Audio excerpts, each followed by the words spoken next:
O boi fez o Brasil de ontem e continua a fazer o Brasil de hoje. Em tempos remotos, foi o vaqueiro o grande responsável pela criação deste animal. No Nordeste, o vaqueiro vestiu-se de couro para se proteger da caatinga, e quem vestia o vaqueiro era o artesão especializado em trabalhar com o couro. Pelos sertões nordestinos, inúmeros mestres do couro surgiam produzindo a indumentária para vestir os vaqueiros. Para negar o estereótipo do Nordeste e afirmar que ele não é seco, é fluido, que não é árido, é fértil, inventivo e inovador, vamos falar de um desses homens que nos livros de história são caracterizados como rudes e de pouca cultura, mas que na verdade trabalham e fazem de suas vidas uma arte. O avô de nosso personagem, Gonçalo Pinto de Carvalho, trabalhava com couro. O seu pai, Raimundo Pinto de Carvalho, era expert em fazer sela para animais e outros artefatos de couro. Expedito trouxe a tradição até os anos 2024, acrescentando uma fina e peculiar arte ao trabalho manual. Nascido em 29 de outubro de 1939, Expedito Veloso de Carvalho não é conhecido, mas Expedito Celeiro é reconhecido no Brasil e no mundo. Seu material já esteve exposto em Milão, na Itália, em Paris, na França, e ele mesmo esteve em Londres, na Inglaterra. E na São Paulo Fashion Week, Expedito já tem 4 participações. Ele reside em Nova Olinda, no Cariri cearense. Aos 84 anos de idade, comanda um ateliê que transforma o couro em peças de pura arte. Ali comanda funcionários, na maioria familiares, e com uma simpatia ímpar, recebe os visitantes que a todo instante chegam para admirar e comprar as peças feitas por Expedito Celeiro e equipe. Expedito conversou com o Pensar Piauí. Acompanhe. Bom, seu Expedito Celeiro é um cidadão de Nova Olinda, reside aqui há muitos anos, mas é do sertão dos Inhamuns. Eu queria saber, seu Expedito, quais são suas lembranças da sua terra natal, lá daqueles sertões dos Inhamuns. Do que o senhor se lembra, já que o senhor veio para cá tão jovem, tão cedo? Até que não é muito bom contar essas histórias, que você sofrer 2 vezes é ruim, né? Vocês lembrar o passado não é legal, porque às vezes a gente tem passado uma coisa que não é muito boa, aí a gente tem que relembrar. Mas eu vou dizer sempre, eu cheguei em Nova Olinda, eu tinha 10 anos de idade. Lá no sertão, eu comecei a minha brincadeira lá, o que eu mais adorava era jogar bola. A gente quando comecei a levantar a enxada do chão assim, convidei os meus amigos, meus primos, que lá nós somos uma família grande, e morava tudo pertinho um do outro. Então eu convidei os meus primos lá e fizemos um campo de jogar bola. Pegamos 2 furquinhas, botamos assim, botamos um pau atravessado aqui, fizemos as traves e ali era a nossa diversão.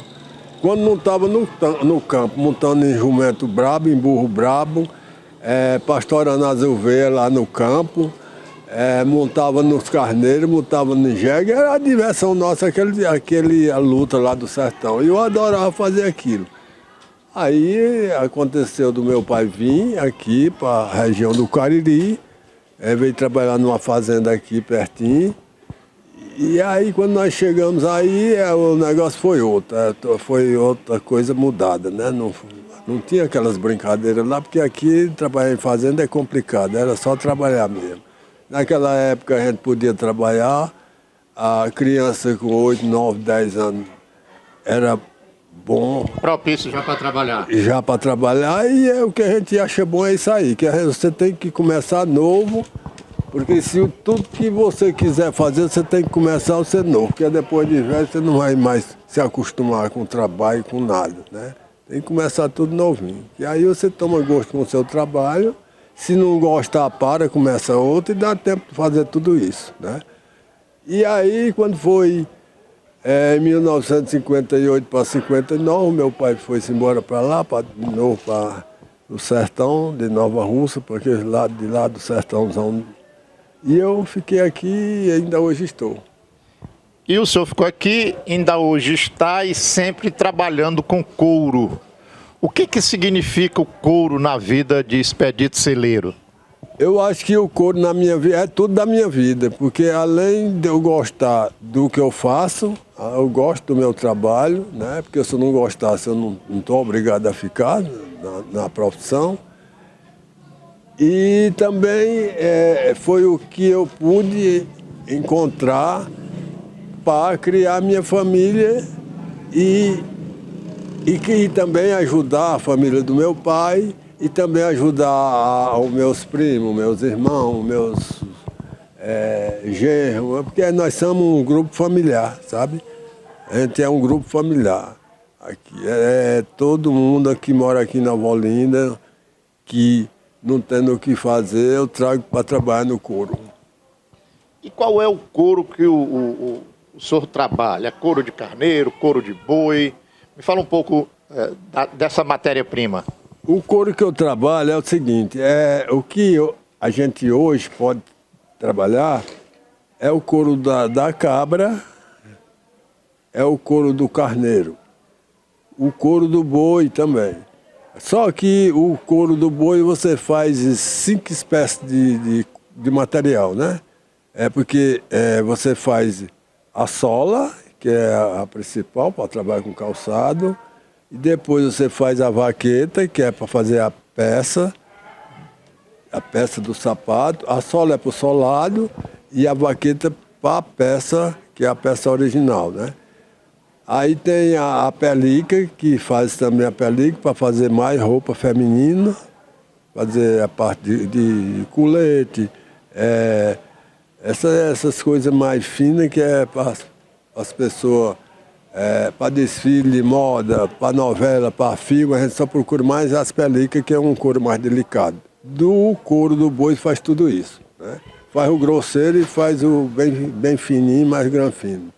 E o couro da cabra também é bom, porque você faz tudo que você quer, só não faz a sola, mas faz a pelica, faz a camuçada, e é isso aí que você está vendo aqui. Quando o senhor iniciou nessa vida, o senhor atendia trabalhadores que utilizavam muito couro. Gente como vaqueiro, tropeiro, cigano, cangaceiros. Mas aí veio a borracha, veio o plástico, veio o material sintético. Como é que foi essa virada? Hoje o senhor faz moda hoje. As pessoas compram para usar como um produto de moda. Como é que foi essa virada no fazer, no trabalhar do couro do Expedito Celeiro? Teve uma época que eu me obriguei a comprar um animal na roça do fazendeiro e trazer para aqui, para Nova Olinda. E bem aqui onde é hoje o centro de artesanato, que tem aqui do lado, era o açougue daqui. Eu comprava o animal na roça do fazendeiro, abatia, vendia a carne, mandava as pessoas, meus parentes, vender. E o couro eu curtia, fazia a sola, fazia um monte de material com aquele curtido do couro. Porque é bem certo o que você falou, quando apareceu o sintético, plástico, borracha, essas coisas, que apareceu no mercado, as fábricas começaram a usar, porque era tudo mais fácil, mais cheirosinho, mais granfino, aquela coisa toda. E então, aqueles donos de costume, que a gente fazia muito, eu curtia o couro, até nos sítios, nessas beiras de rio aqui no sertão, as pessoas usavam ter um costume para curtir o couro, para fazer o couro natural, para fazer os equipamentos do vaqueiro, do cigano, do tropeiro, que aquilo era tudo, a pessoa só usava peça de couro, porque quem trabalha no mato, ou usa peça de couro, ou então não vai aguentar, o tecido não aguenta o rojão, né?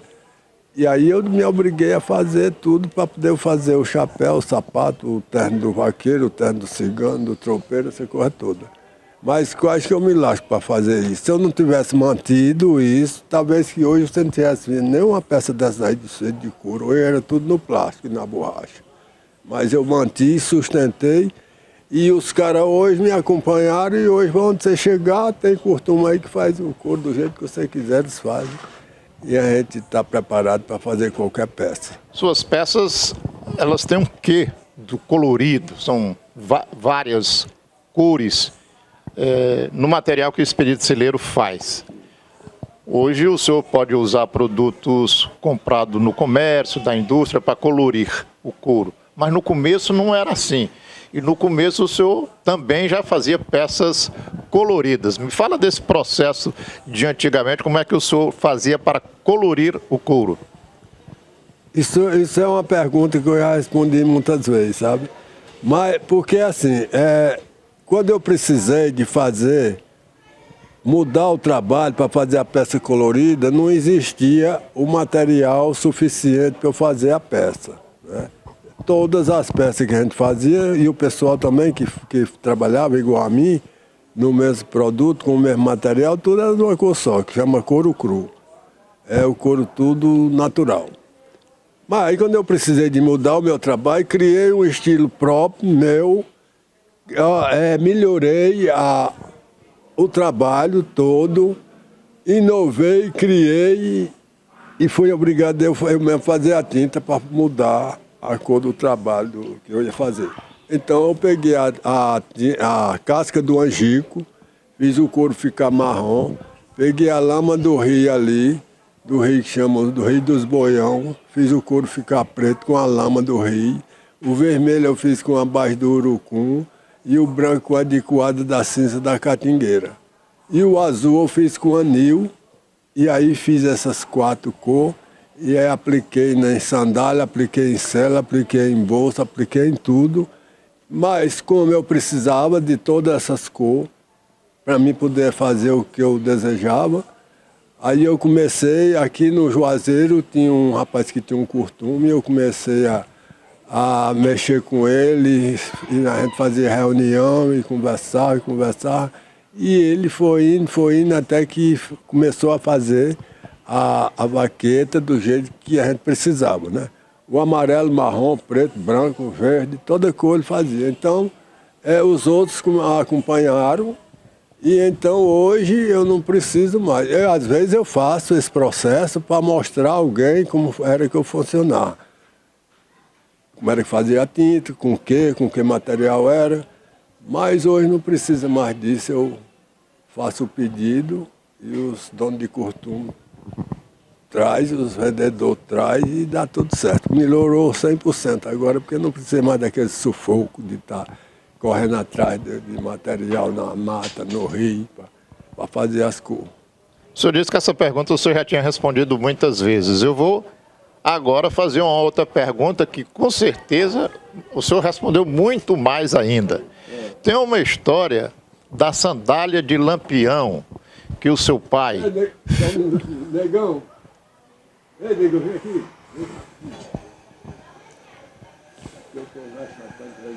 Fique à vontade.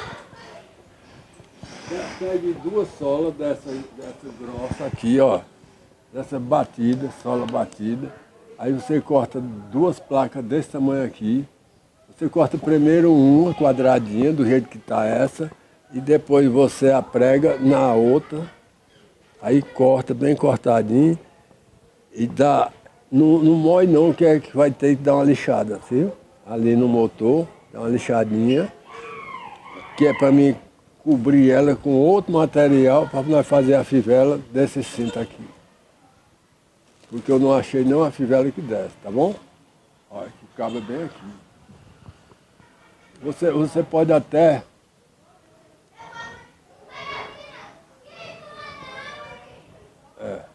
Não, aqui tá certo. Você pode até diminuir um pouquinho aqui, viu? Pode fazer só daqui para aqui, assim. Porque tá muito comprido. Não, faça do jeito que tá aí, pronto. Para não te atrapalhar. Pronto, depois desse toque no trabalho que estava atrasado aí, que vi que o senhor precisava fazer, vamos voltar aqui para a entrevista. E a pergunta que eu fazia sobre a história da famosa sandália de Lampião, como é que foi isso? Outra pergunta que eu já sou acostumado a fazer, responder. Mas é bom, eu gosto. Assim, o meu pai era celeiro, era vaqueiro, era cigano e era tropeiro. Ele era tudo isso que eu falei. Aí, cigano porque só vivia de fazenda em fazenda. Tropeiro porque pegava a tropa do burro, porque ele tinha uma tropa de burro, carregava os cereais da cidade grande para a cidade pequena, tangido em burro. Né? Ele tinha uma tropa de burro. E vaqueiro porque cuidava da criação dentro da fazenda. E aí por isso que eu digo que meu pai era cigano, era celeiro que cuidava dos equipamentos para ele usar na fazenda e os amigos dele. Né? Então ele estava fazendo uma cela para amanhã e pegar um gado, mais os amigos. Então naquela época, os vaqueiros, cada um queria ser melhor do que o outro, sabe? Se tu fosse vaqueiro, esse menino ali, aquele e eu zelava o meu cavalo, eu só não fazia ele comer ouro, mas o resto que aparecesse de ração era pro cavalo. Que era para no dia que precisar, que fosse montar para pegar o boi, o cara tá com coragem de partir para cima e resolver o problema. E responder, né? E responder, os vaqueiros faziam isso, né? Cada um queria ter uma cela boa, nova, toda reforçada para poder aguentar o rojão. Então, amanhã tinha uma pega de gado, que era brabo, vivia na Caatinga, e meu pai queria ir para pegar, e ele não queria ser mais ruim do que os outros, queria se mostrar que era bom. Estava terminando uma cela, uma nova, para 10 horas da noite, aí apareceu um cara desconhecido, o chapéu quebrado, todo cheio de estrela, uma arma de um lado, outra do outro, 2 bornão de um lado, outra do outro, sentou-se no parapeito da casa da fazenda, e meu pai com a lamparina acesa, costurando a cela. Aí disse, como é teu nome? Aí meu pai disse, Raimundo Pinto de Carvalho, mas o povo só conhece por Raimundo Celeiro. Ele disse, por que celeiro? Eu disse, por que você não está vendo não, trabalhando em cela? Por isso. Aí o cara disse, então tudo bem, mas se eu trouxer o modelo de uma zapragata para tu fazer, tu faz? Aí ele disse, depende do modelo. Se for um modelo que eu possa fazer, eu vou resolver fazer para tu. Se não, eu também digo. Ele disse, pois me aguarde uns minutos que eu vou pegar o desenho e trazer para você fazer. Ele disse, então tá bom. Meu pai esperou 1 hora ou pouco. E o cara chegou, tirou dentro do bornal um papel com um modelo. Eu não vou arriscar não, vou só fazer um modelo assim, oval, né? Quase quadrado. Aí meu pai disse, mas para que é? Isso aqui está errado, que é o solado de sandália, você tem que fazer o formato do pé. Ele disse, não, mas não é bem assim, você faça do jeito que está aí, que é pedido da pessoa que quer. Então, tá bom, daqui a 39 dias, 40, você vem pegar e tá pronto, aí tá feito. Aí o cara foi embora, quando foi nos 40 e poucos dias, chegou, perguntou se estava feito, meu pai mostrou direitinho, ele disse que estava perfeito, aí disse, se você disser para que você fez, essa alpercata, eu vou lhe pagar o valor de 2 pais. Ele disse, sei, foi para você que mandou fazer. Aí ele disse, não, é bem assim, parecido, mas você fez para o capitão Virgulino, mas não pode falar nada, né? Fique na tua. Diga logo quanto é que eu estou vexado. Aí meu pai, não é nada não. Aí ficou, capitão Virgulino? Não é nada não, é só um pazinho, deixa para lá, já apareceu outras coisas, eu vou cobrar. Aí não cobrou nada. Passou o mesmo cara passando. Eu não lembro onde era a fazenda que meu pai trabalhava na época, que se eu não via, era ele que contava para os amigos dele, e eu dentro da oficina, escutando e ouvindo, né? Aí, com bem uns dias, o mesmo cara passou e trouxe um punhal desse tamanho, que o próprio Rigolino mandou para meu pai. tá aqui, leve para ele. Se ele não cobrou nada, desse a faca de presente. Aí meu pai guardou, morreu em 71. Aí a minha mãe passou mais de 10 anos viva. Aí quando ela faleceu, eu peguei, as meninas, minhas irmãs me deram o punhal e eu trouxe, botei aí no museu. Mas aí o Alamber, que é o curador do museu daqui, aí pediu para eu tirar para não estar contando essas histórias para as crianças, né? Que aqui dá muita criança tem que você mostrar a cobra morta e amortar o palco, como foi que você matou. E aí eu tinha que contar essa minha história para as criançadas. Ele disse, não é legal contar isso para as crianças. Aí eu combinei com ele, guardei. Bom, vou finalizar aqui perguntando. Luiz Gonzaga se apresentava de chapéu de couro, de gibão, eram peças que os celeiros, pai e filho, fizeram para Luiz Gonzaga? Ele era cliente de vocês? Não, quando eu conheci o Luiz Gonzaga, ele já usava muita peça de couro, sabe? Só que eu conheci o Luiz Gonzaga, foi em 1985, que ele veio inaugurar o Recanto Clube ali, bem aqui, perto desse posto que tem ali.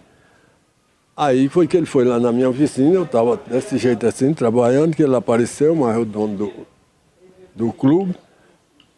Aí eu estava fazendo um pá de alfoz, que era uma encomenda do prefeito, para dar de presente a outro prefeito lá em Fortaleza. Aí ele disse, Edito, o que é que você está fazendo aí, tão bonito? Eu disse, é um pá de alfoz. O prefeito, né? Ele disse, o prefeito é vaqueiro? Eu disse, não, é prefeito. Ele disse, mas não é um pá de alfoz bonito desse jeito? Que alfoz que eu conheço é para andar nas matas, nas caatingas, de vaqueiro. Eu digo, né, mas aqui é de prefeito para prefeito. Ele tem que fazer, é bonito mesmo, né? Aí ele deu aquela risadona dele assim, com óculos bem escurão, assim, o óculos.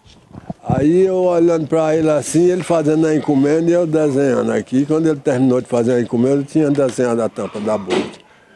Aí eu desenhei o óculos dele, todinho na tampa da bolsa. Ele disse, eu quero que você faça para mim, mas o nome da bolsa não vai ser bolsa alfoz, não vai ser alfoz, vai ser bolsa alfoz. E o alfoz são duas partes, né? E a bolsa eu vou usar só uma de um lado. Você bota um bolso falso lá no fundo dela, que lá onde eu moro tem um caba ruim e gosta de pegar o dinheiro, e o dinheiro numa bolsona dessa aqui de couro, ele não vai achar tão fácil. Vou fazer a tua bolsa, vou botar um fundo, um bolso escondido, um bolso falso, que o ladrão, para achar seu dinheiro, tem que fazer um curso de 6 meses para frente. Aí ele deu aquela risadona dele, esgangaiado, rapaz. E aí quando ele terminou de fazer a encomenda, eu disse, tá feita a tampa da bolsa aqui, tá desenhada, ele achou, tá perfeito, tá perfeito. Aí eu fiz, mandei. A irmã dele veio pegar aqui mesmo aqui, assim, viu? Só que não tinha esse ponto para colar. Aqui. Só tinha um quartinho aqui, bem pequenininho. Aí ela veio e levou para lá. Mandei. Aí essa bolsa, eles me tomaram o modo, botaram aí no museu, tá lá. Aí desse tempo para cá eu fiquei conhecendo ele. Muito, quando ele vinha do Exu, que ia para a Feira do Crato, e eu ia daqui para a Feira do Crato. Lá na descida da ladeira das Guaribas, tinha uma barraca bem grandona, né? Dentro dos matos assim, né? Coberto com papelão, um pedaço de tudo quanto era de coisa feia, tinha feito essa barraca. Os artistas estavam todos em cima da serra lá, viu? Para beber cachaça, o Luiz Gonzaga, eu chegava lá, ele já estava. Outra hora eu parava, quando ele chegava, eu estava lá. E como eu já tinha feito essas coisas para ele, nós ficava naquela farofa todinha, né? Aí depois descia para o Crato. Naquele tempo não era proibido você beber cachaça e depois dirigir, né? Aí a gente ia fazer a farra no Crato. E quando voltava, do mesmo jeito, parava na barraca Verifique, inclusive até o Joãozinho do Exu fez uma música falando da barraca, Verifica. É bem legal a música. E aí depois se acabou-se tudo isso. Se acabou-se Luiz Gonzaga, se acabou-se a barraca Verifique. As músicas dele estão aí, as histórias dele estão aí. Expedito Celeiro está aqui, não acabou não. Essa não acabou porque eu ainda hoje estou contando. Aí as músicas de Luiz Gonzaga não se acabam nunca. Nunca. Isso aí é uma coisa Assim como sua arte, e agora sim, para me encerrar aqui, os filhos estão preparados para tocar o serviço e a arte de Expedito Celeiro? Não, com certeza. Aqui é um grupo familiar, é todo mundo envolvido na arte, viu? Todo mundo. Porque aqui a cidade é pequena, não tem trabalho para o pessoal, né? E a família é grande, a cidade é pequena. Aí para ganhar pouco, ganha aqui mais eu. Muito obrigado pela entrevista, Expedito. Não, foi bom demais.